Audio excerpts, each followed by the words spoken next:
അധികാരം ഉറപ്പിക്കാനും അധികാരത്തിലേക്ക് തിരിച്ചു വരാനും പച്ചയ്ക്ക് വർഗീയത പറയാൻ ഒരു മടിയുമില്ലാതെ മുന്നണികൾ മത്സരിക്കുന്നു. LDF ആണോ UDF ആണോ കൂടുതൽ വർഗീയത പറയുന്നത് എന്നതിലും തർക്കമില്ല. LDF തന്നെ വർഗീയത പറയുന്നതിൽ മുന്നിൽ, അതും സമുന്നത നേതാക്കളിൽ നിന്നും മന്ത്രിയിൽ നിന്ന് പോലും.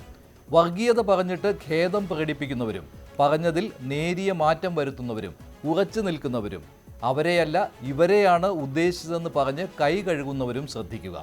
ആരെയാണ് ഉദ്ദേശിച്ചതെന്നറിയാൻ പ്രാപ്തിയുള്ളവരാണ് മലയാളികൾ. നിങ്ങൾ മലപ്പുറത്ത് നടന്ന ജില്ലാ പഞ്ചായത്ത് തെരഞ്ഞെടുപ്പിൽ നിങ്ങൾ ജയിച്ചു വന്നവരുടെ പേരൊക്കെ എടുത്ത് വായിച്ചു നോക്കും.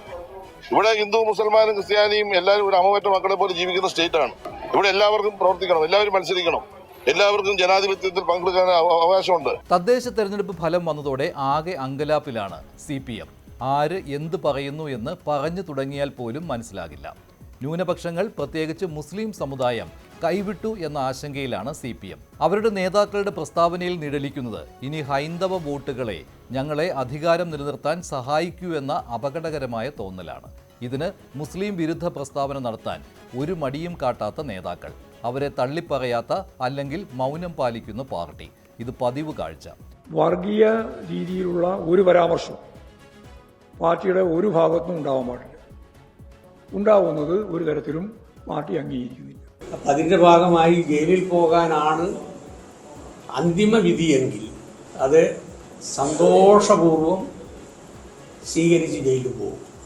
NSS SNDP യോജിപ്പും CPM ഉദ്ദേശിക്കുന്ന ഹൈന്ദവ വോട്ടുകളുടെ ഏകീകരണത്തിലേക്കാണ് വിരൽ ചൂണ്ടുന്നത്. അതും അപകടകരമായ തീക്കളി. ശക്തമായ ഭരണവിരുദ്ധ വികാരത്തെ മതസാമുദായിക ധ്രുവീകരണത്തിലൂടെ നേരിടാനുള്ള തന്ത്രം.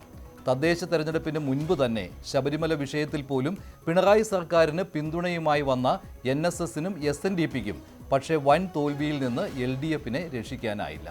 വർദ്ധിത വീര്യത്തോടെ 100 സീറ്റ് എന്ന ലക്ഷ്യം പ്രഖ്യാപിച്ച VD സതീശനെ ഉന്നമിട്ടാണ് ഇപ്പോൾ സമുദായ ഐക്യ പ്രഖ്യാപനം നടത്തുന്നത്. വെള്ളാപ്പള്ളിയുടെ പരാമർശങ്ങളെ CPM തള്ളിപ്പറയാത്തപ്പോൾ ശക്തമായി എതിർക്കുന്നത് VD സതീശനാണ്. സുകുമാരൻ നായർക്കും പ്രിയങ്കരനല്ല VD സതീശൻ. സതീശനെ ഒറ്റപ്പെടുത്താനുള്ള നായർ ഈഴവ ഐക്യം, ഇതിനിടെ കോൺഗ്രസിനുള്ളിൽ പടലപ്പിണക്കമുണ്ടാക്കാനുള്ള അടവു നയവും. മറുവശത്ത് ന്യൂനപക്ഷ ഏകീകരണം ഉണ്ടാവുമെന്ന പ്രതീക്ഷയിൽ UDF.